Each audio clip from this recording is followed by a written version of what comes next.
자, 하단에 보면 216페이지 있어요. 그 부분 펴볼게요.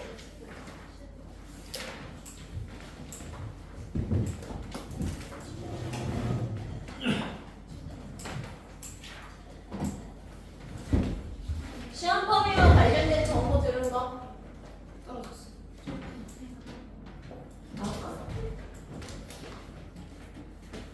시험 범위와 관련된 정보 들은 거? 손이? 있어? 저 없어요. 없어. 있는 사람.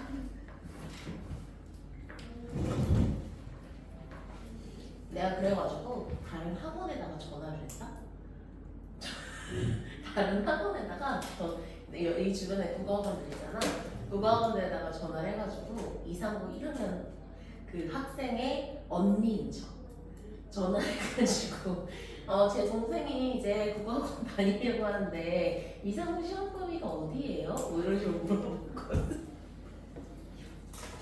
그래서 이 주변에 뭐 땡땡 국어학원들한테 막 전화해가지고 물어봤더니 네, 뭐 보호자님께 뭐 이렇게 뭐 들어온 정보도 없나요? 뭐 오히려 그 학원에서 막 물어보는 거야. 그래가지고 네, 저도 이제 들은 게 없어가지고 이제 여쭤보는 거예요. 보내긴 보내야 되는데 언제쯤부터 좀 보내는 게 좋을까 막 이런 식으로 상담하면서 그래갖고 내가 학생 이름 그 학원 측에서 학생 이름을 알려줄 수 있냐는 거야. 뭐 학생 이름 될 게 없잖아. 너네 이름을 될 수는 없는 거잖아. 그래서 그건 조금 막 이러면서 일단 알겠습니다 하고 뭐 끊고 다른 학원 전화해가지고 이상고 1학년 학생 보내려고 하는데 자리가 있나요? 몇 명이나 있나요? 뭐 이런 거 물어보면서 시험 범위를 좀 캐냈거든요. 그랬더니 일단 이제 5군데 전화했는데 5군데 중에서 네 군데가 일단은 문법 요소 들어가는 건 거의 확정인 것 같아요. 뭐 이런 식으로 얘기를 해가지고 학교에서 얘기가 없다고는 하지만 문법 요소는 거의 확정인 것 같아서 일단 진행을 할 건데, 자, 여기 단원이 얘들아 단원을 보면은 언어 실천 양상과 문법 요소거든. 그래서 언어 실천 양상이 들어갈지 안 들어갈지는 정확하게 잘 모르겠어. 이게 언어 실천 양상이 어떤 거냐면 뭐 세대에 따른 언어 관습 차이 뭐 이런 것들을 얘기하는 건데 그래서 일단은 그냥 조금 이제 러프하게 조금 이제 요 언어 실천 양상은 그냥 교과서 이제 토대로 그냥 러프하게 조금 간단하게 진행을 하고요. 좀 빡세게 문법 요소 파트는 좀 잡고 들어갈게요. 그래서 높임 표현이라거나 시간 표현, 뭐 피동 표현, 인용 표현 이런 것들 배울 건데 외워야 될 게 많아요. 이게 우리가 원어민이라서 이제 한국어 사용하는 원어민이라서 그냥 익숙하게 사용을 하고는 있거든. 예를 들면 너네 부모님한테 부모 이렇게 말해요? 선생님한테 선생 이렇게 말 안 하잖아. 그리고 부모님께 이제 부모님에게 대신에 부모님께 이런 거 자연스럽게 사용하고 밥을 이제 과거에 먹었으면 먹었다. 지금 먹고 있으면 먹는다. 이런 식으로 자연스럽게 사용하잖아. 근데 여기에 사용된 이런 기본적인 문법 요소들, 사용된 문법 용어들 있잖아. 이런 것들을 굉장히 세부적으로 물어보는 영역이기 때문에 여러분들이 조금 까탈스럽게 좀 공부를 해줘야 되는 영역이에요. 그래서 그거 일단 먼저 인지하시고요. 자, 일단은 앞에 216페이지는 넘어가고, 자, 217페이지 간단하게 내용 정리하고 그 다음에 공부해 보도록 하겠습니다. 자, 이 단어는 언어 공동체의 다양한 언어 실천 양상을 이해하고 책임감 있는 국어 생활을 하고 표현 효과를 고려하여 문법 요소와 어휘를 적절히 사용할 수 있도록 하기 위해 선정된 영역입니다. 언어 문화에는 언어 공동체를 구성하는 사람들의 인식이나 태도, 가치관 등이 반영되어 있는데요. 그래서 밑줄 다원화된 언어 공동체의 특성을 파악하는 게 첫 번째 키워드입니다. 다원화라는 말이 무슨 말이에요, 여러분? 간단하게 말하면 다양해졌다라는 뜻이에요. 그렇죠? 다양한 방식으로 보게 되었다라고 얘기를 하는 거고요. 이를 바탕으로 문법 요소와 어휘를 적절히 선택해서 원활하게 의사소통을 할 수 있어야 되는데요. 활동 첫 번째에서는 언어 공동체의 다변화에 따른 밑줄 다양한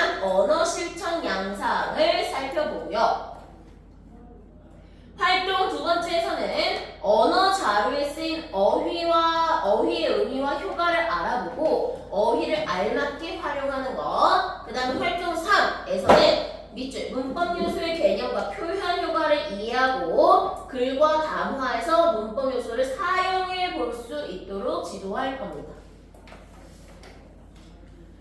자, 그러면 어떤 걸 배우는지 한번 예고편을 좀 보고 들어갑시다. 자, 언어 공동체의 다변화. 자, 지역이나 세대, 성별, 직업 등에 따라서 다양하게 형성되어 있는 것이 우리의 언어입니다. 예를 들면 지역 간의 차이도 존재하죠. 그쵸? 예를 들면 경상도, 전라도, 충청도 등등에는 서울에도 물론 있지만 방언이라는 게 존재해요. 그래서 그런 방언 같은 것들이 다양하게 형성되어 있고 제주도도 그렇고 그리고 세대에 따라서도 다르잖아요. 예를 들면 제가 이제 중학교, 고등학교 때는 그런 단어들 많이 썼거든요. 지금은 안 쓰겠지만 OTL 이런 거 있잖아. OTL 뭔지 아세요? OTL? 이거 좌절하는 사람 모양이야. OTL 뭐 이런 것도 쓰고요. 그 다음에 캡숑, 짱, 뭐 이런 거 또 많이 쓰는데요. 자, 그런 것들에 따라서도 다르고요. 직업과 관련해서 좀 다르죠. 예를 들면 이제 뭐 저야 뭐 그런 것들이 뭐 그렇게 크진 않지만 예를 들면 의사, 뭐 변호사 이런 전문적인 언어들을 사용해야 효율적인 일들을 할 수 있는 그런 이제 직군에서는 전문어와 그 다음에 비전문어로 좀 구분이 되고. 네, 두 번째 사회적 변화나 밑줄. 자, 형광펜 나와. 사회적 변화나 기술의 발전, 인구 이동 등의 영향으로 변화가 심화되기도 합니다. 자, 예를 들면 얘들아, 선생님 할머니가, 외할머니가 98세시거든? 근데 맨날 나한테 뭐라고 하냐면 벤또라는 말을 사용하셔요. 벤또. 무슨 언어인 것 같아? 도시락이란 뜻이에요. 그쵸? 어떻게 알았어? 야, 진짜 어떻게 알았어? 자, 왜 벤또라고 우리 할머니가 이 말을 사용할까? 이 벤또가 어느 나라 말에서 파생된 것 같아? 일본어예요. 그쵸? 할머니가 왜 벤또라는 말을 사용할 것 같아요? 뭘 겪으셨으니까? 일제강점기를 겪으셨잖아. 그러니까 일제하에 이제 살았었던 시절이 있으니까 그때 배웠던 단어나 용어를 계속해서 꾹 사용하다가 70, 80년대에 무슨 일이 있었냐면 우리말 이제 살리기 뭐 그런 운동이 있었거든요. 그때 벤또라는 단어의 대체어를 도시락으로 지정한 거야. 그래서 지금 이제 우리는 도시락이라는 단어를 사용하죠. 그래서 사회적 변화 같은 것들에서도 이런 언어의 차이가 나오고요. 그 다음에 기술의 발전. 예를 들면 선생님이 이제 90년대에 태어났는데 90년대 AI 이런 거 있었겠어요?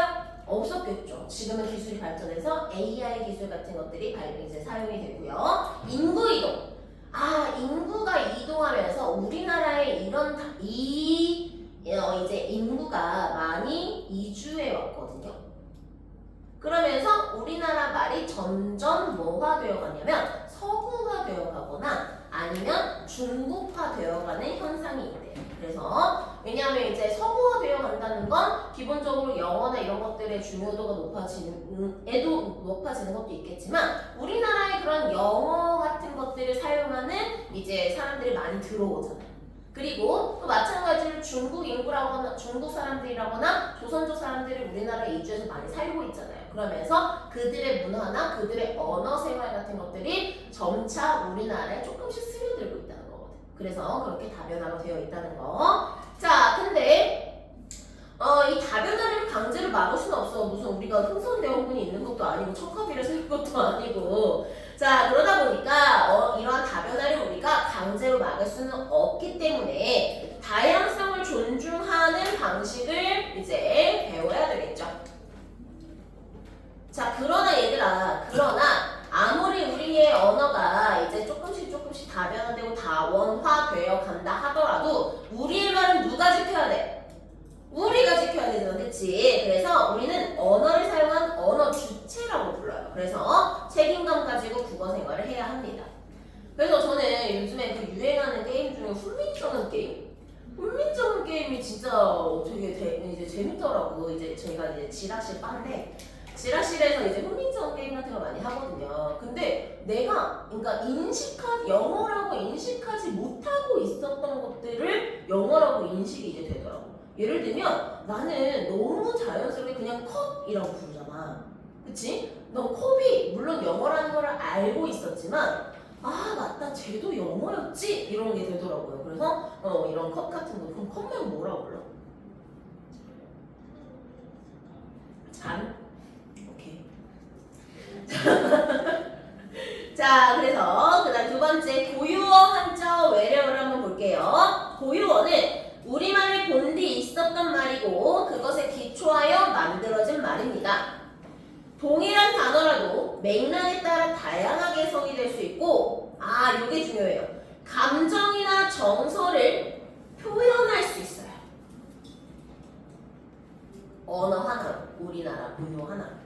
예를 들어 볼게요. 자, 우리 친구들 레드 알죠? 레드. 레드가 무슨 뜻이지? 빨강이라는 뜻이잖아, 그치? 자, 그러면 레드 말고 다른 빨강을 영어로 뭐라 그래요? 네. 또 빨강을 한자로 뭐라 그럴까? 붉을홍. 그치? 붉은홍. 자, 이런 식으로 이제 영어나 한자어는 되게 우리말을 표현할 때 어느 정도 한계가 있거든? 근데 예를 들면 내가 이런 단어를 쓴다고 가정해보자. 발그레하다. 자, 발그레하다에 빨갛다는 의미 포함되어 있어? 안 포함되어 있어? 포함되어 있죠. 자, 근데 발그레하다라는 말은요, 이 단어 하나만으로 뭔가 정서, 어떤 정서, 뭐 부끄러운가? 수줍음인가? 뭐 이런 식의 정서 같은 것들을 내포할 수 있거든요. 이게 우리가 가지고 있는 고유어의 특징이에요. 자, 한자어는요, 당연히 한자를 바탕으로 만들어준 말이고요. 의미가 좀 분명하고, 아이고, 형광펜 나와. 의미가 좀 분명하고 세분화되어 있어서 전문적인 내용을 전달할 때 효과적이라고 볼 수 있어요. 그래서 우리 친구들 왜 가끔 나오는 어휘 문제 보면은 이 단어와 바꾸어 쓸 수 있는 말로 뭐 적절하지 않은 거 이런 문제 나오잖아. 그러면 보통 뭐가 나오냐면 예를 들면 분화, 분배, 분절 막 이런 식으로 해가지고 약간씩 다른 단어들의 의미가 나온단 말이에요. 그래서 거기에 뭐가 되어 있냐면 한자로 병기가 되어 있어요. 한자어로 병기가 되어 있어요. 그러니까 이 한자어가 굉장히 세분화되어 있고 해석에 따라서 굉장히 다른 느낌으로 이제 단어를 해석할 수 있기 때문에 그래서 이제 전문적인 분야에서 많이 씁니다. 예를 들면 법 관련해서 많이 쓰고요. 그리고 또 이런 이제 경제에서도 많이 사용하고요. 이제 의학 같은 경우에는 다른 어휘를 좀 더 많이 쓰죠. 의학에서는 뭘 더 많이 사용하니? 영어 단어를 더 많이 사용하죠. 그렇죠? 근데 의학에도 한자어로 되어 있는 그런 단어들이 되게 많아요. 그거 알고 계시고 외래어는 다른 나라에서 들어서 우리말처럼 쓰이는 말인데 우리말을 좀 보완해서 풍부하게 해주기도 하지만 너무 지나치게 사용하면 아까도 말했지만 우리가 우리말을 사용하는 언어 주체로서 우리말을 지키기 위해서는 어느 정도 삼가해야 하는 것이 포인트입니다.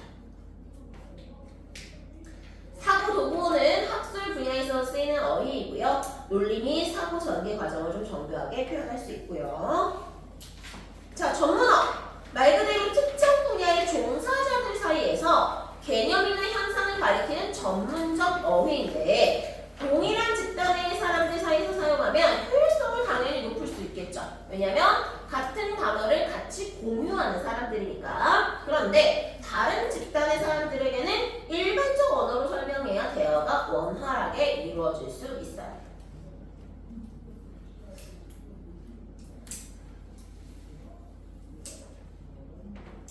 예를 들면 이제 웅기가 병원에 갔어. 웅기가 병원에 갔는데 의사가 웅기한테 내가 의학명을 모르는구나. 뭐 경동맥 어쩌고 뭐 뇌파가 어쩌고 막 이런 식으로 이제 막 너무 막 전문적인 그런 단어들을 사용하면 웅기가 이해할 수 없겠지. 그래서 조금 풀어서 설명을 해줘야 되는 의학용어를 모른다는 사실을 망각했어요.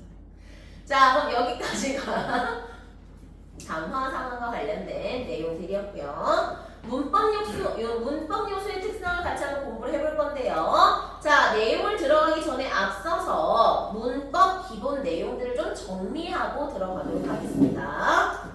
자, 일단 첫 번째 우리가 배워야 되는 건 주체입니다.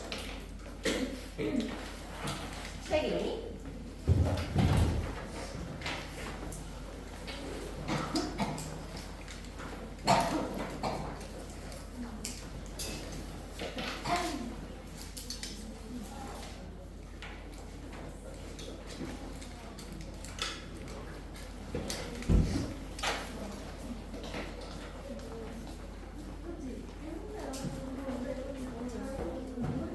뭘 몰라? 눈이 부었다고? 아닌데? 너무 예쁜데?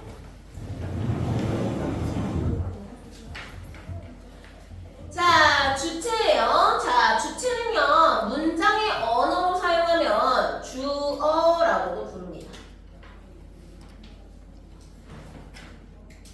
뭐야? 뭐지? 잠시만요. 자, 그래서 문장을 보시면 218페이지. 자, 주어는 말 그대로 문장의 주인이라고 생각하면 되는데, 예를 들면 성현이가 달린다 라고 했을 때 달리다라는 행위를 성현이라고 하는 주인공이 직접 하는 거잖아. 그치? 그래서 여기에서 사용된 주어는 성현이라는 문장이 되겠죠. 그쵸? 자, 그래서 주어, 주체를 확인하는 것이 굉장히 중요한데, 주어를 확인하기 위해서는 일단 첫 번째 주격 조사를 확인할 수 있어야 돼요. 자, 주격 조사는 이제 평범한 문장에서는 이나 또는 가가 쓰여요. 근데 우리 친구들 생각해보자. 자, 선생님이 라고 안 하잖아요. 선생님이 밥을 먹는다 라고 안 하잖아요. 선생님께서, 그렇죠. 그래서 이와 가 대신에 주격조사께서를 사용해서 말을 해야 합니다. 그러니까 다시 말하면 너네들이 잘못된 높임 표현을 찾아야 할 때 높임의 대상 뒤에 주격조사 이나 가가 쓰여 있으면 그거를 깨서로 고쳐줘야 된다는 뜻이에요. 무슨 말인지 알겠죠? 자, 그 다음에 이번에는 주어 말고 목적어를 배워볼게요.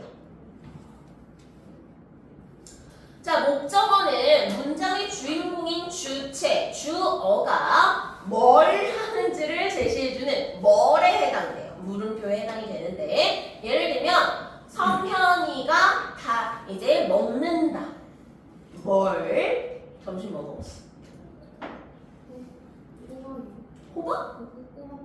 꼬막 비빔밥. 꼬막 비빔밥을 먹는다 라고 해가지고 퀘스천을 해결해주는 그 문장 성분, 그거를 우리는 목적어라고 하는데요. 목적어는 반드시 필요한 문장도 있고 그다지 필요하지 않은 문장도 있어요. 동사나 형용사가 이제 타냐 자에 따라서 달라지긴 하는데, 어쨌든 목적어를 알기 위해서는 뒤에 붙어있는 목적격 조사를 확인해야 돼요.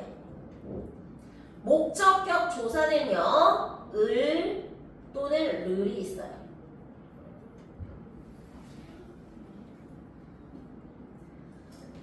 자, 그 다음에 두 번째, 이번에는 부사어를 배워볼 건데요. 부사어는 문장에서 약간 부가적으로 쓰이는 문장인데, 이 친구는 서술어를 수식해주는 그런 친구라고 생각을 해주시면 됩니다. 자, 그래서 마찬가지로 우리가 중요하게 배워야 되는 건 지금은 현재 부사격 조사인데요. 자, 부사격 조사 중에는 뭐가 있냐면 뭐뭐에게가 있거든. 그러니까 예를 들면 소은이가 민혜에게 편지를 주었다 라고 쓰면 자연스럽죠. 그쵸? 자, 근데 소은이가 부모에게 편지를 주었다 라고 하면 어때요? 부자연스럽죠? 그쵸? 뭘 고쳐야 될 것 같아요? 그렇죠. 부모님 또 깨. 그렇죠. 그래서 애게 대신에 뭐뭐 깨라고 하는 높임의 부사격 조사를 사용할 수 있어요. 이해되나요? 네. 자, 그 다음에 이제 네 번째지. 자, 선, 어말, 어미를 배워볼 건데요. 자, 선, 어말, 어미는요, 시간을 나타내거나 눈빛을 나타내거나 등등의 역할을 합니다. 자, 선자는 먼저 선자이고, 어말, 어미는 언어의 마지막에 오는 어미다 라고 불러요. 그래서 예를 들면 먹다라는 친구가 있어요. 자, 그럼 우리 친구들 물어볼게요. 색깔 좀 잠깐 구분할게. 여기 나와 있는 이 먹이라는 친구는 뭐라고 부르죠?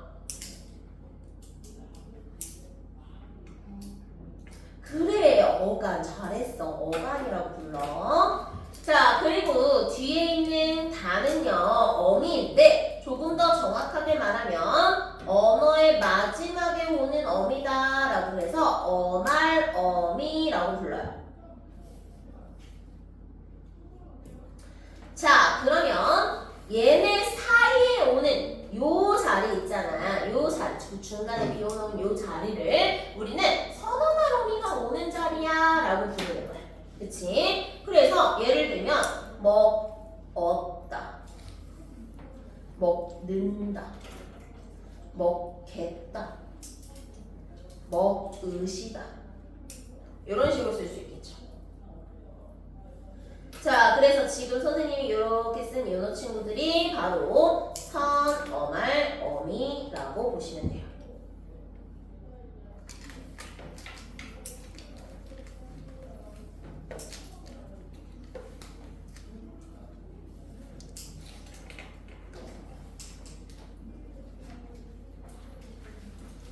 됐나요?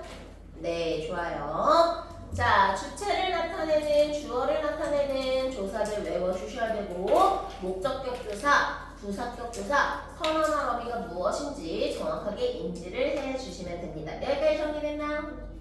네, 좋아요.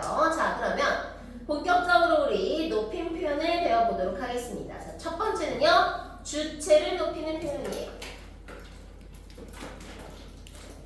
서술의 주체, 서술의 주어를 높이는 방법이고요. 자, 이제 모르는 어휘 없다. 선어말 어미 의시를 사용할 수 있고요.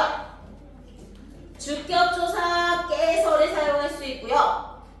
주무시다, 계시다 등의 특수 어휘를 사용할 수 있는데, 자, 한마디로 세 가지네요. 선어말 어미 의시, 그 다음에 높임의 주격조사 깨서, 그 다음에 특수 어휘를 사용한다. 이렇게 세 가지를 외워주시면 되는데, 자, 하나 물어볼게요. 자, 아이고, 뭐하니 하연아, 정신을 차리고 살아야지. 자, 계시다를 보시면 계시다에 개와 시 사이에, 개와 다 사이에 시가 나와 있는 게 보이실 거예요. 이 시는요, 선, 어말, 어미가 맞다 O, 틀리다 X. 아니야? 아닐 것 같아? 자, 왜인지 말할 수 있는 사람. 일단 정답은 X예요. 근데 왜일까?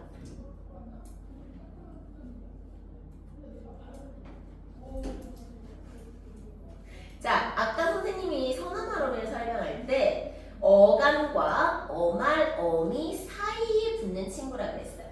그럼 다시 말하면 얘들아, 그냥 지워지는 거야. 얘네들이 없어져도, 그치? 얘네들이 없어져도 말은 살아있어, 죽어있어? 살아있어. 그치? 자, 근데 얘 봐봐. 계시다. 시 없애봐. 게다가 뭐야, 게다가.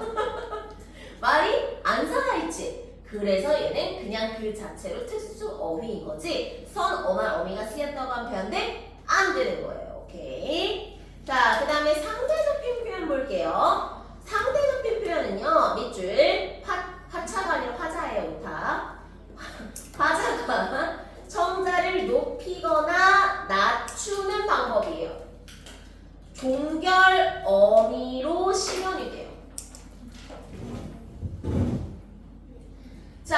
그래서 높일 수도 있고 낮출 수도 있다는 특징을 반드시 기억을 해주시는데 예를 들면 이거야. 상대 높임 표현은 종결 어미를 통해 실현이 된다고 했잖아. 그치? 그러면 내가 예를 들면 성현이한테 밥 먹었나요? 라고 하면 성현이를 뭐 하는 거지? 높인 거야 낮춘 거야? 밥 먹었나요? 높였잖아요. 그쵸? 그쵸? 근데 내가 예를 들면 은하한테 은하가 없구나. 은서한테 자, 밥 먹었니? 라고 하면 낮춘 거지. 그치? 자, 이런 것들도 있겠죠. 예를 들면 밥 먹었습니까? 소은씨? 라고 얘기를 하면 굉장히 높인 표현이 되고요. 그치?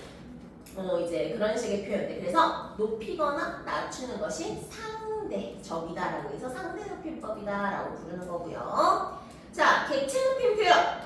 서술의 객체를 높이는 방법입니다. 여기서 서술의 객체가 뭐야? 라고 물어보면 두 가지 대답하시면 돼요. 목적어의 대상이거나 부사어의 대상이야 라고 말해주면 돼. 자, 그래서 되다, 들이다, 모시다 등의 특수 어휘를 사용하고요. 부사격 조사 깨를 통해 실현이 됩니다. 깨.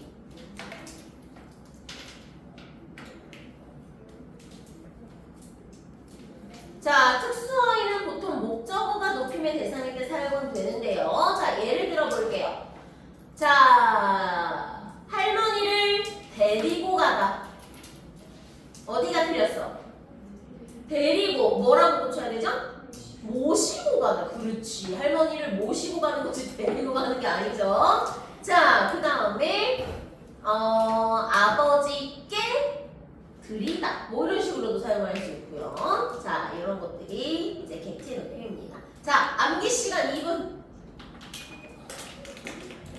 무작위로 물어봅니다.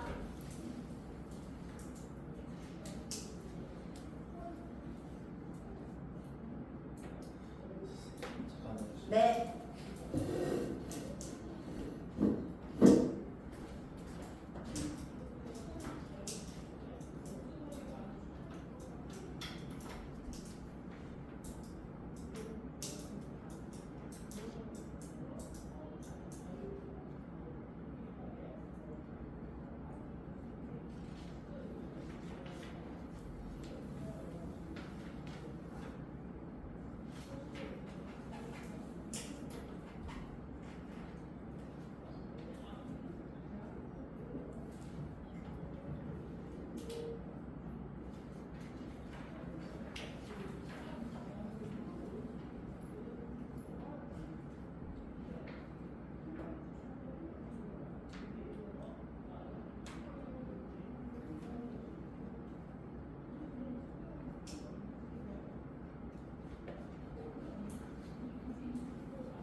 자, 물어봅니다.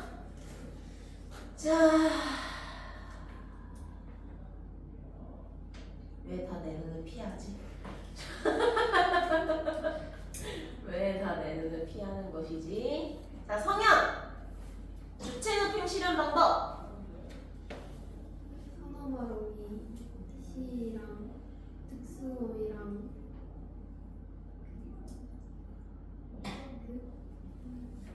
숙적들에게 좋아요. 자, 은서? 객체 높임 실현 방법.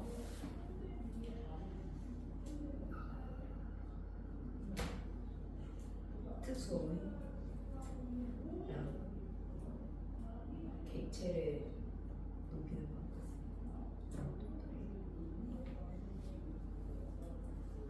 게임을 사용한다. 책을 보고만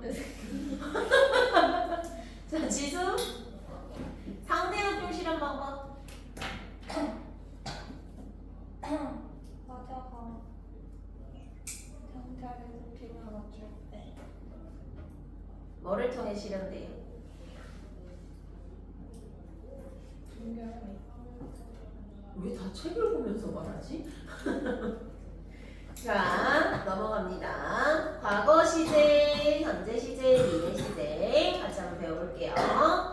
자, 일단은 첫 번째, 시간 표현이 사실 제일 좀 빡세요. 그래서 여러분들 조금 좀 어려운 영역 중에 하나일 텐데요. 자, 과거 시제는요, 일단 이제 시간 표현은요, 선어말 어미와 관형사역 어미와 부사어를 통해 실현이 됩니다. 자, 잠깐 관형사역 어미가 뭐예요?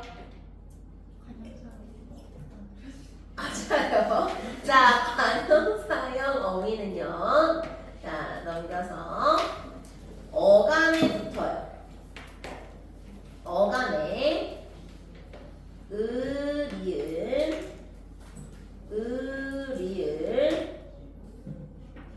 는, 던 이렇게 네 가지입니다.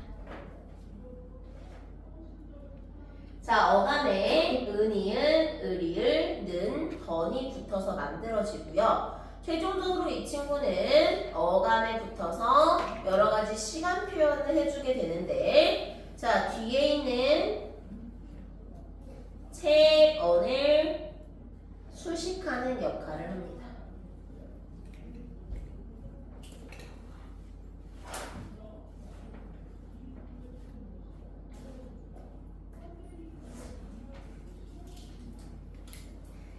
자, 그다음에 부사어는 이제 시간 부사어라고 해가지고 예를 들면 어제, 내일, 오늘 이런 것들을 이제 시간 부사어라고 표현합니다. 자, 그러면 과거 시제를 나타내는 선어말 어미 아덧여터가 있습니다. 아덧여터.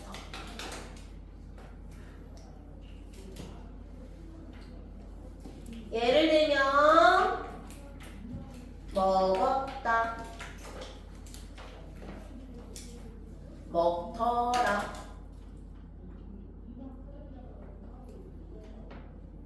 뭐 잡았다, 뭐 이런 것도 될 수가 있고요.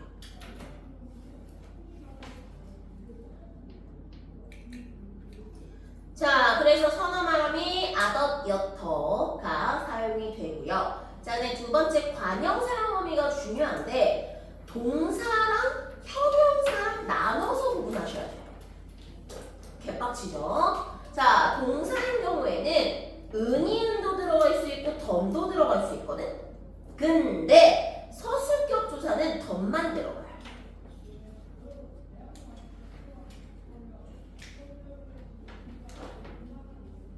자, 예를 들어볼게요. 자, 예를 들면 먹은 밥 또는 먹던 밥. 둘 다 자연스럽죠? 그쵸? 어쨌든 밥을 과거에 내가 먹은 거, 먹던 거 이런 얘기를 가지고 있잖아요. 자, 근데 형용사나 서술격 조사에 까는 건데 서술격 조사인 경우에는 던만 들어갈 수 있는데 형용사는 뭐예요? 상태나 이런 것들 얘기하는 거죠. 예를 들면 예쁘다, 귀엽다 이런 것들 얘기하는 거고요. 서술격 조사가 뭐예요? 이다. 그렇죠. 맞았어요. 자, 형용사나 서술격 조사인 경우에는 던만 쓸 수가 있는데 예를 들면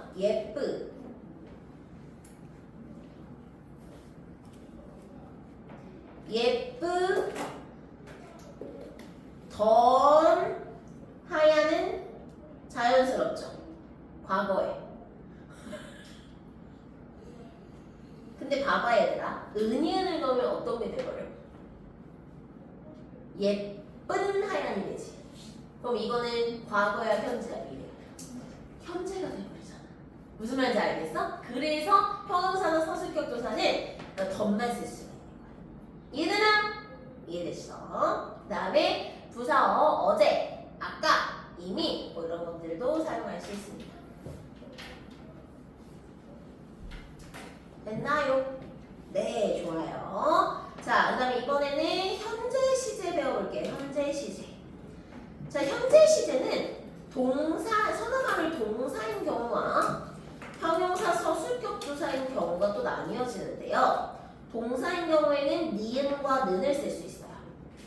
근데 형용사나 서술격 조사는 없습니다. 자, 예를 들면 먹는다. 그 다음에 논다. 이런 애들은 자연스럽죠. 근데 만약에 형용사나 서술격 조사에 이런 선어말 어미를 붙여보면 예쁜다가 돼요. 그치? 그러면 이상하지? 이렇게 안 쓰잖아. 그래서 없음이라는 말에는 무슨 말이 내포되어 있냐면 형용사나 서술격 조사는 기본형이 이퀄 현재야 라고 얘기할 수 있어요. 기본형이 현재야. 그래서 예쁘다를 현재형으로 씁니다.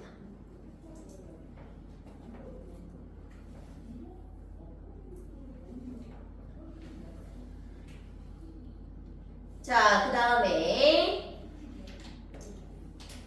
관형사형 어미 동사인 경우에는 는을 쓸 수 있고요. 형용사나 서술격 조사인 경우에는 은이은을 쓸 수 있습니다.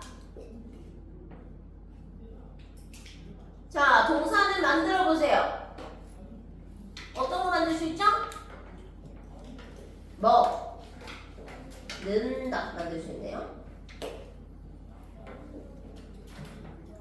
형용사 서술격 조사에는 은이은을 넣어서 만들 수 있는데요. 예를 들면 아까 예시를 들어드렸던 예쁜 하얀 이런 식으로 만들 수 있다는 거예요. 자, 그다음 시간 부사어 지금이나 현재와 같은 것들을 사용해서 만들 수 있어요. 정리되슈? 네. 자, 마지막 미래 시제는 다행히 좀 단순하네요. 선언을 하고 있는 get. 예를 들면 나는 오늘 삼겹살을 먹겠다.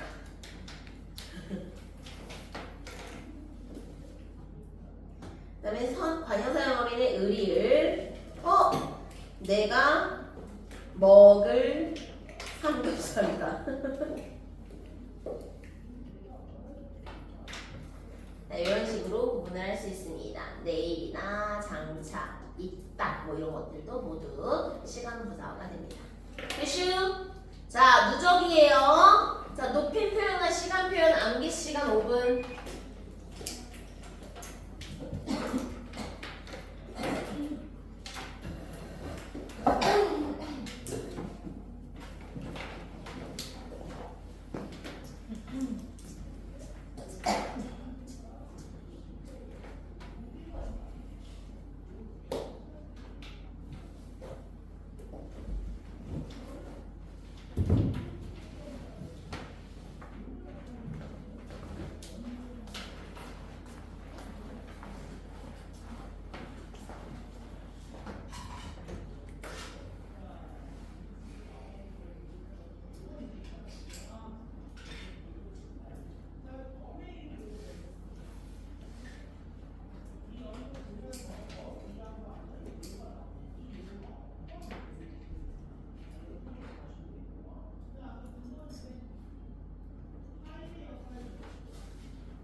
자, 그러면 물어봅니다.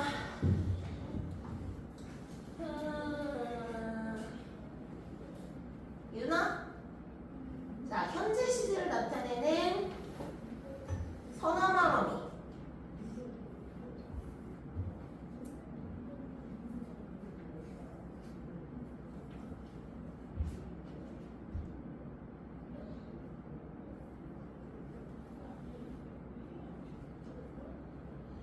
네. 자, 니네 과거 시를 나타내는 선어말어미. 네.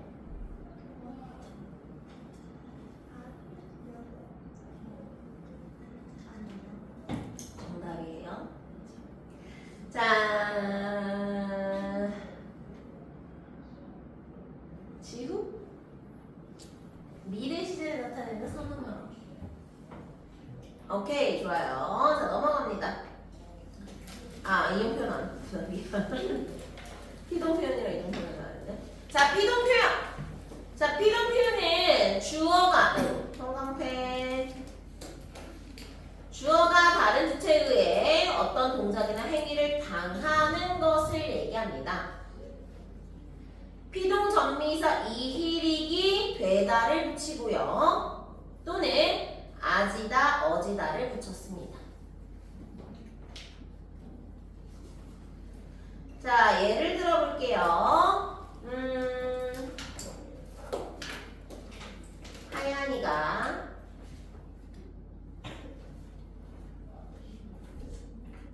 돼지를 잡다. 이거는 주어인 하얀이가 돼지를 잡는 행위를 직접 해요, 당했어요? 직접 하죠. 이런 문장 우리는 능동문이라고 불러요. 능동문.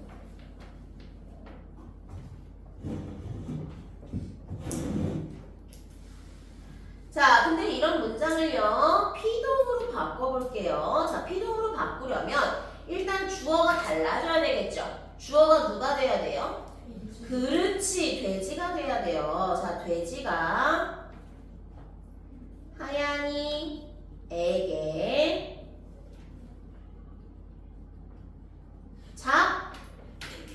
잡히다. 그렇죠. 그래서 이렇게 피동문으로 바꿔서 쓸 수 있어야 됩니다.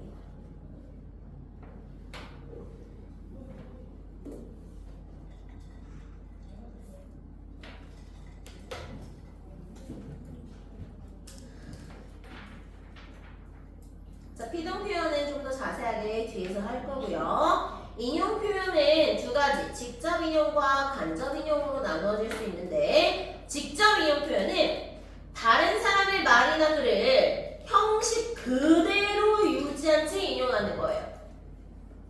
그래서 큰 따옴표로 막아주고요.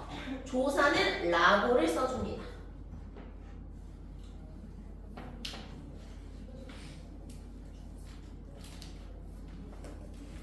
자, 예를 들면 하얀이가 소은이에게 따옴표 집에 가!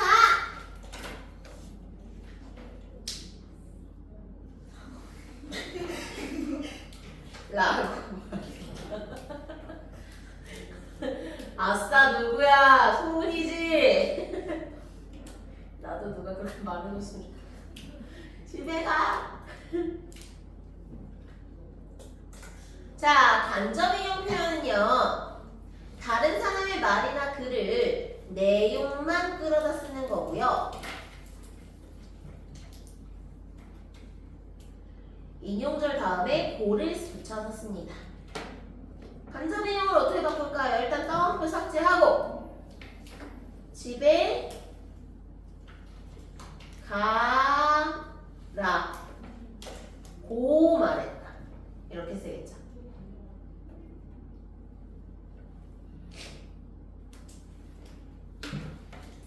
앞에 직접 인용이 나와 있는 라고와 뒤에 있는 라고를 같은 라고라고 생각하시면 안 돼요. 자, 왜냐하면 앞에 있는 건 조사 라고이고요. 뒤에 있는 건 가라 끊고 고가 분리되어 있는 형태입니다. 그래서 착각하시면 안 돼요.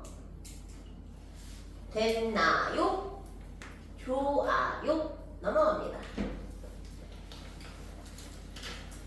자, 아까도 말씀드렸다시피 다양한 언어 실천 영상 살펴보기 파트는 좀 러프하게 중요 부분 위주로 이제 간단하게 읽으면서 체크해 보도록 하겠습니다. 바로 1번. 자, 여기 부추 없나요? 정구지 한 개 주세요 라고 얘기를 하고 있어요. 자, 부추와 정구지는 같은 대상을 가리키는 표현입니다. 자, 부추는요, 밑줄 서울 지역에서 많이 쓰이는 말이고요. 정구지라는 단어는 경상남도와 충청도 등에서 많이 쓰이고 이 외에도 부추는 서울, 전라도, 새우리, 제주도에서 사용이 되기도 합니다.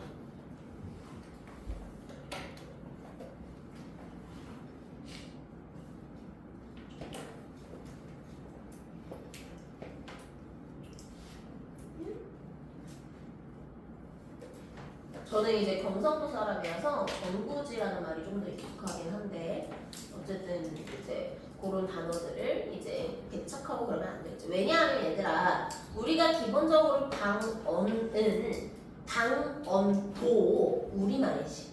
그치? 그러니까 우리말을 이제 지켜야 되는 언어 주체로서 당언 또한 존중하고 지켜야 되는 우리만의 고유한 언어라고 보시면 되고요. 자, 남자들이 식사하면서 오늘 국물이 시원하니 아주 좋은데요? 했더니 외국인으로 보이는 사람이 뜨거워! 국물이 시원하다고요? 라고 얘기를 하고 있어요. 왜?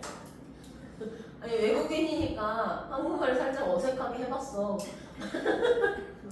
자, 너네가 그렇게 웃으니까 내가 현타가 오잖아. 자, 두 사람의 의사소통이 원활하게 이루어지지 못한 이유는 문화에 따른 언어 관습이나 표현의 차이가 있기 때문입니다. 예를 들면 시원하다는 음식이 차갑고 산뜻한 경우에도 사용을 하지만 뜨거우면서 속을 후련하게 할 때도 사용하는 독특한 언어 문화가 있어요.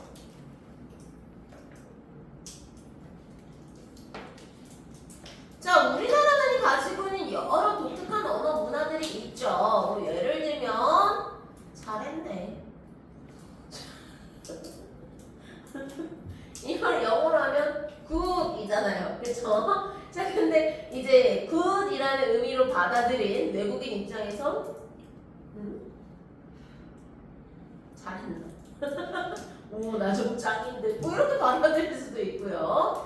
그다음에 뭐 이런 이제 탕 같은 데서도 이제 많이 나오잖아. 목욕탕. 이제 어르신들이 뜨뜻한 열평 같은 데 들어가시면서 시원하다 뭐 이런 식으로 들어가시잖아요. 그걸 듣고 이제 외국인이 들어가면 이제 화상으로 주는 거죠. 자, 그래서 이런 것들을 이제 사용할 수 있고요. 이런 언어 문화를 잘 모르는 사람들 입장에서는 이해하지 못할 수가 있겠죠. 그래서 다른 문화의 언어들을 잘 이해하는 여러 가지 태도가 필요하다라고 얘기할 수 있겠고요. 자, 넘어가서 괄호 3번. 자, 예시 답안을 읽어보겠습니다. 자, 나는 청소년 언어 공동체에 속해 있어. 청소년 언어 공동체. 우리는 새로운 말에 민감하다. 어른 세대가 익숙하게 사용하는 말보다 우리만의 새로운 말을 사용한다. 그리고 인터넷, 텔레비전 등에서 사용하는 어휘나 언어 표현을 무비판적으로 따라하는 경향도 있다라고 되어 있는데 솔직히 말하면 어떤 언어를 사용하는지 잘 모르겠거든. 너네 무슨 말 쓰니? 응? 너네들 사용하는 언어가 뭐야 도대체? 나 때는 막 은어라고 해가지고 엄청 많이 나오긴 했는데 저 때는 이제 뭐 스마트폰이 없고 이제 기본적으로 의사소통이 이제 그 투지폰 이 투지폰으로 사용하거나 아니면 컴퓨터 버디버디 뭐 이런 것들로 많이 제가 생각보다 나이가 많답니다. 자 어쨌든 그러다 보니까 은어가 엄청나게 많이 파생됐었는데 우리 여러분 문화 같은 경우에는 워낙 이런 이제 스마트폰으로 비밀리에 대화를 많이 할 수 있고 하다 보니까 그럼 은어 같은 것들이 많을까 싶기는 한데 뭐 예를 들면 이제 저 같은 경우에는 어떤 것들을 많이 사용했냐면 아까도 말했지만 질도 있고 캡션도 있고 짱도 있고 그 다음에 뭐가 있었을까?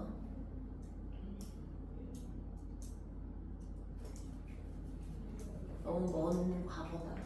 자, 너네 뭐 사용하는 거 없어요? 내가 이제 가끔 이제 요 앞에 이제 횡단보도 앞에 서 있다 보면 고등학생들 말하는 거 가끔 듣거든요. 거기 신호가 되게 길잖아. 그래가지고 막 지들끼리 떠드는 걸 이제 옆에서 듣고 있는데 허구한 날 맨날 뭐가 됐다. 지읒됐다. 뭐가 허구한 날 뭐가 되는지 모르겠어. 그리고 비유.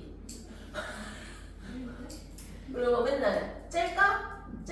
뭐 이런 거 쓰고 갈까 짤까 뭐 클리닉 짤까? 아프다고 하면 돼. 막 이런 거 하고 막 그러던데 어쨌든 별로 그렇게 의도는 없는 것 같아요. 어쨌든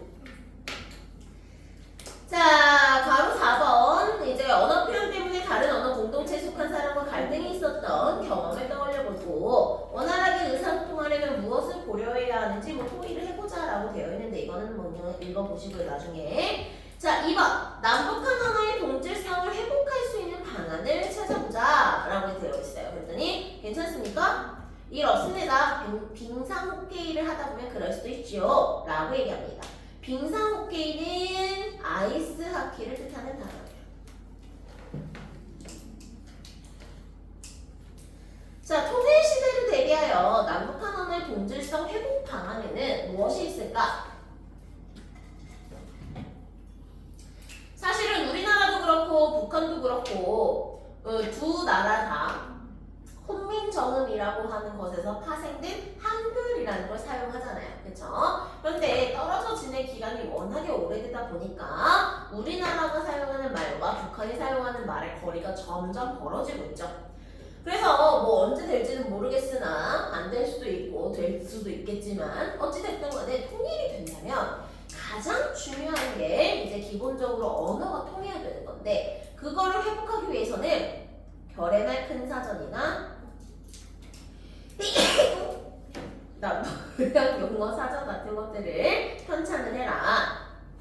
그래서 언어 차이를 극복하고 원활한 의사소통을 위한 노력이 필요하다라고 얘기합니다. 특히 의학용어 사전 같은 경우에는 굉장히 중요한 이제 사전이 되겠죠. 왜냐하면 의학이라고 하는 건 결국 생명을 다루는 일이잖아요. 근데 북한은 이런 이제 영어 같은 것들 것들을 최대한 이제 안 쓰는 그런 방향으로 언어를 발달시켜 오다 보니까 우리나라랑은 말이 좀 안 통할 가능성이 굉장히 높겠죠. 자, 그 다음에 넘어가서 자, 버스 외래어, 발그레한 고유어, 찬란한 한자어, 평온하다 한자어, 벨 외래어, 우드커니 고유어 이렇게 나누어질 수가 있는데요. 자, 기본적으로 1에서 찾은 고유어를 한자어나 외래어로 바꾸기가 좀 어려워요. 왜냐하면 발그레하다라는 단어에는요, 단순히 붉다, 빨갛다의 의미를 지닌 한자어나 외래어로 바꿔 쓰기 어려워요. 왜냐하면 발그레하다는 말은 부드러운 따뜻한 느낌을 함께 내포하고 있기 때문이에요.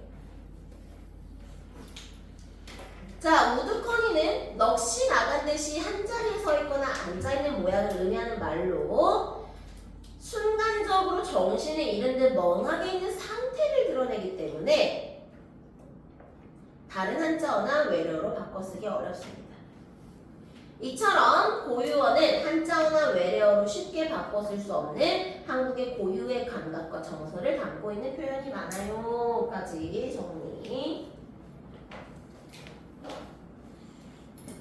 자, 그 다음에 이번에 이제 그 색연필처럼 이제 밑줄 쳐져 있는 부분을 좀 읽어볼게요. 인류의 출현 이후 서서히 밑줄 서서히 발달해 오던 기술은 18세기 후반 급속도로 축적된 과학 지식을 바탕으로 밑줄 비약적으로 진보하였다.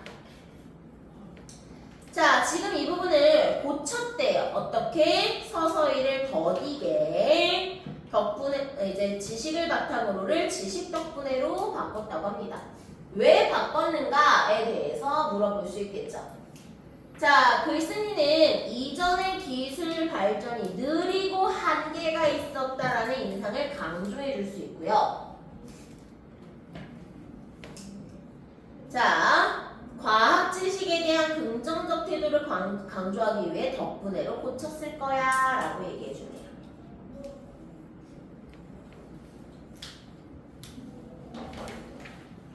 자, 잠깐만 복습하고 계세요. 저 표지만 좀 갖고 올게요.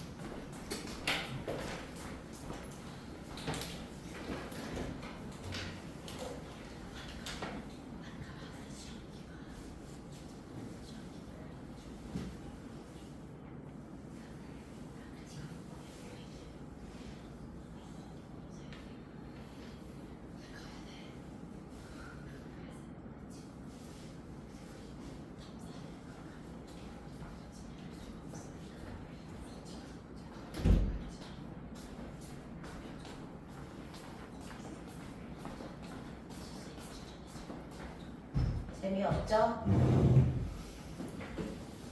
나도 알아.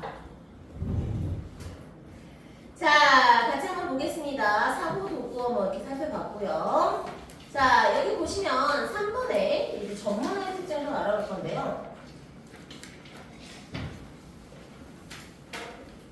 자, 지금 의사와 환자의 대화에서는 의사가 이제 좀 말을 어렵게 하거나 그런 부분들은 없는데, 자, 의사끼리 하는 얘기를 한번 볼게요. 자, 인펙션 같은 단어를 사용하거나 바이아빌리티, 베타메타손, 폐성숙 주사.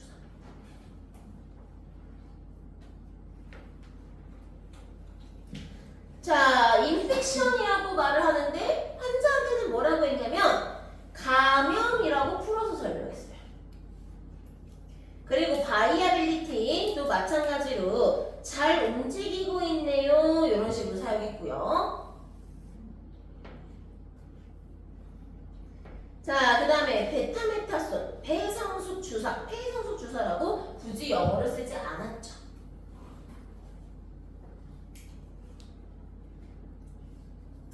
자, 집단 언어 안에서 전문어를 사용하면 전문어는 전문 개념을 표현하는 말이라서 의미가 정확하고 자세합니다. 그래서 같은 집단 안에서 전문어를 사용하면 전문 분야 일을 효율적으로 할 수 있다는 효과가 있다. 효과가 있다.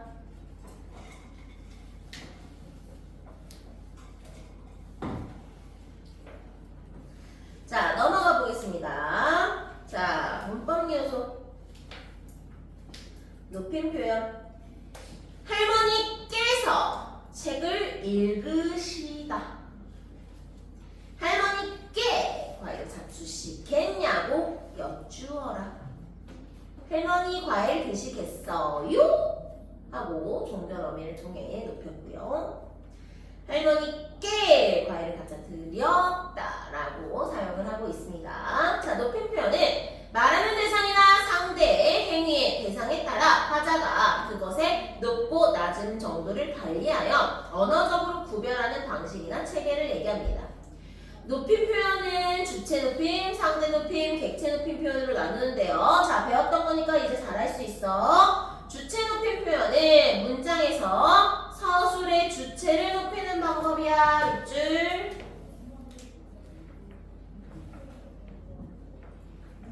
자, 용어의 어간에 선, 어말, 어미 뭐가 붙는다?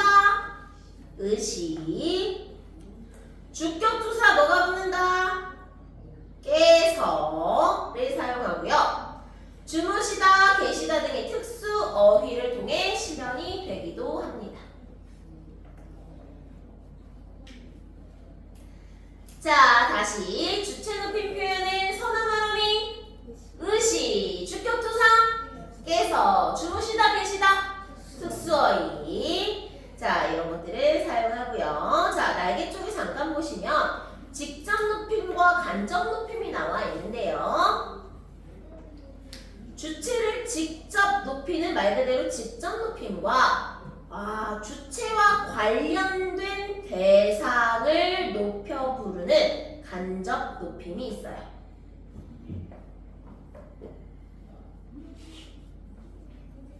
자, 예를 들어 볼게요. 간접 높임의 예시. 선생님은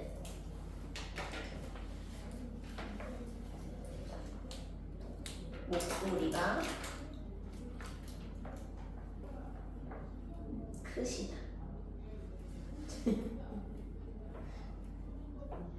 자, 지금 이 문장을 보면은요. 그래서 큰 거는 선생님이가 목소리야. 목소리잖아요. 그래서 목소리가 중심 주어가 되는데요. 선생님의 목소리를 높임으로써 선생님을 간접적으로 높여줄 수 있는 거고요. 그치? 자, 그 다음에 또 예를 들면 이런 것도 있을 수 있겠죠?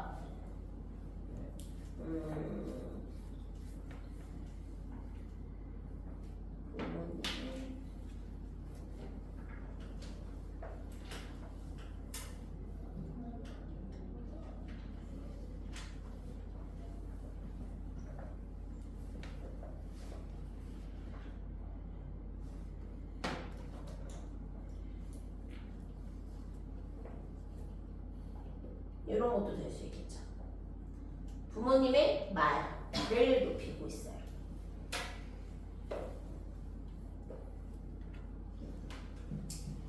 자, 간접 높임이 어떤 느낌인지 이해되시나요? 네, 좋아요. 자, 상대 높임 표현으로 다시 넘어가 보겠습니다. 상대 높임 표현은 타자가 청자를 높이거나 낮추어 말하는 방법이고요. 뭘로 실현된다고? 결어미, 그렇죠. 종결어미로 실현이 돼요. 상대 높임에는요, 격식체가 있고, 격식체는요, 하십시오체, 하오체, 하계체, 헤라체가 있습니다.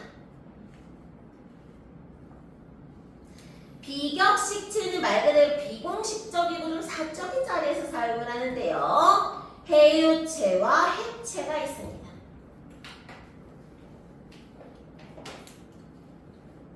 자, 그래서 격식체와 비격식체로 구분이 된다는 거 체크해 주시고요. 적결 어미를 통해 실현이 됩니다. 자, 객체 높임 표현은요. 서술의 객체, 문장에서 목적어나 부사어가 지시한 대상을 높이는 방법으로서 자, 되다, 모시다, 들이다 같은 특수어휘 옳지. 그 다음에 부석격 투사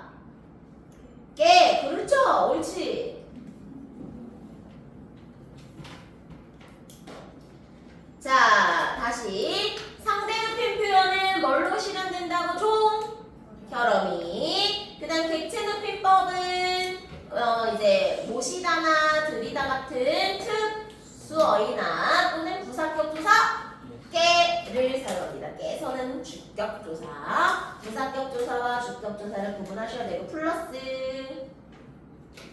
자, 높이는 여기를 어디다 써야 잘 보일까? 여기다 쓸게요. 자, 여러분 그냥 편한 데 쓰세요. 저는 여러분들 잘 보이라고 조금 넓은 데 갖고 왔어요. 자, 높이 표현을 나타낼 때 아까도 설명했었던 것 중에 선생님한테 선생! 이렇게 안 하죠. 그죠? 부모님한테도 부모! 이리 와! 뭐 이런 식으로 안 하셨나요? 자, 그래서 높임을 나타내는 것 중에 높임의 전미사가 있습니다. 예상하시겠지만 님이 있어요. 님.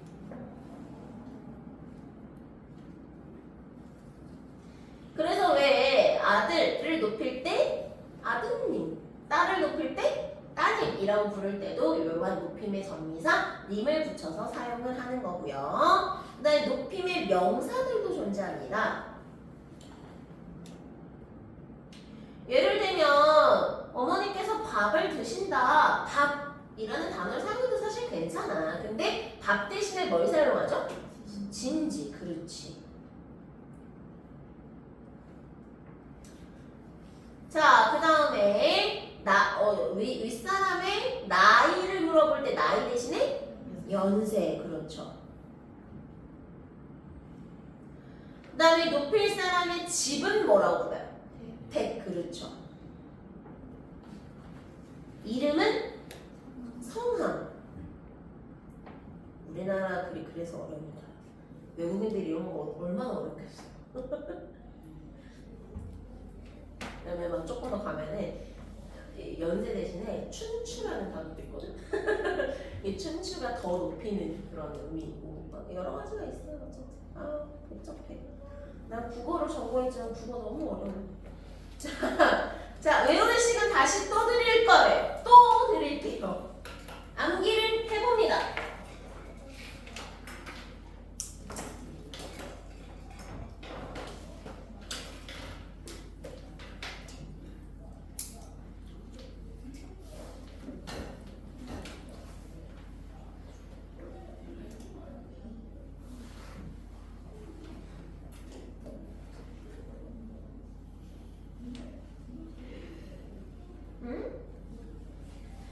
왜 신났어?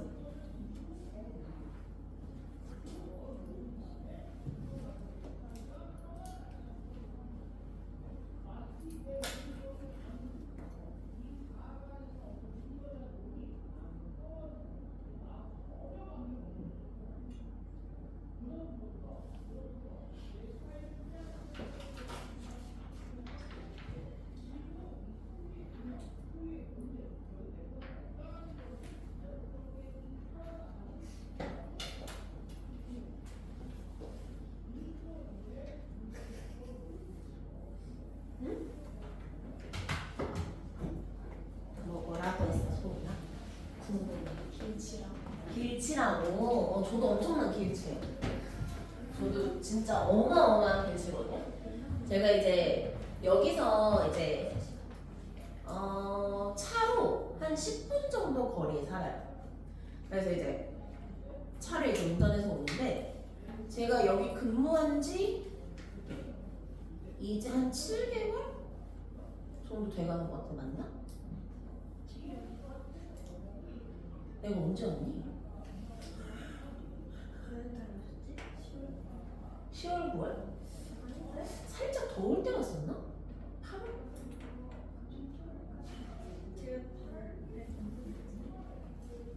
몰라. 네가 나한테 어쨌든 한 7개월, 8개월 정도 된 것 같아.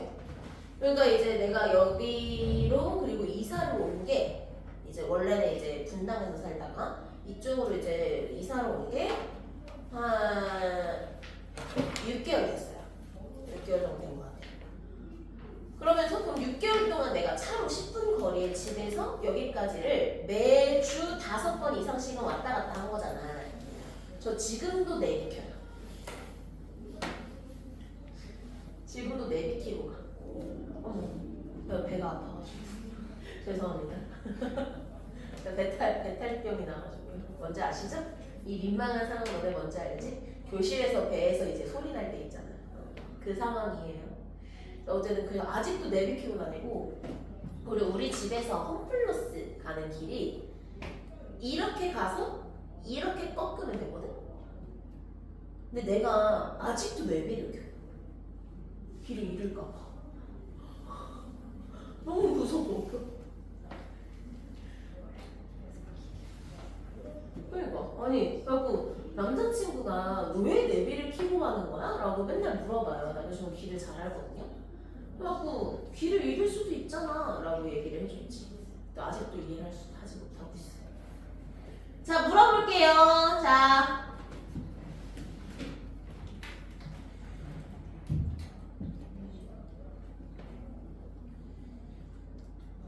잠시만 죄송해요. 이거 로그인을 안 해가지고.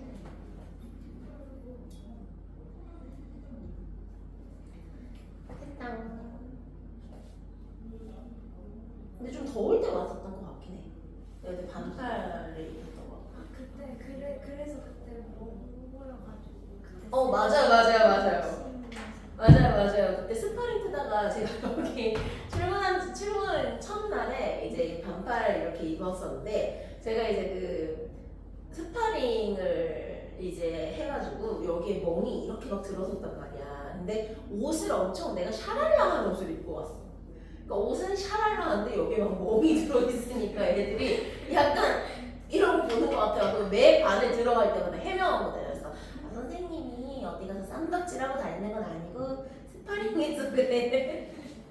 이런 말들 했던 것 같은데. 자 어쨌든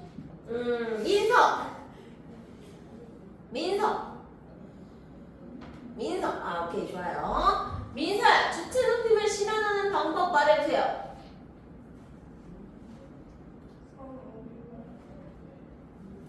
응? 맞아.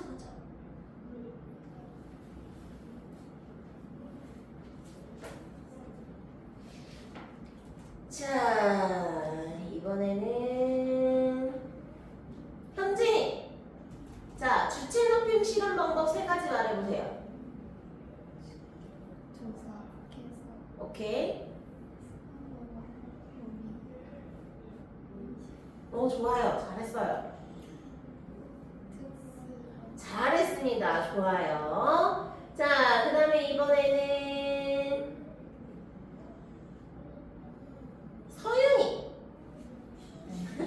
서윤이, 객체 높임을 실현하는 방법.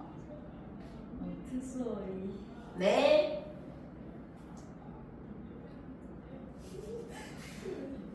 정정.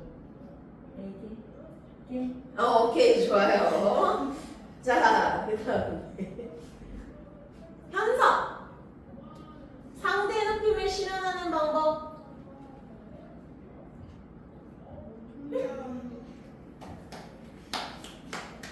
약간 로봇 아니야? 니네가 다 알려주고. 자, 25분이네요. 잠깐 쉬었다가 2교시 이어서 하겠습니다.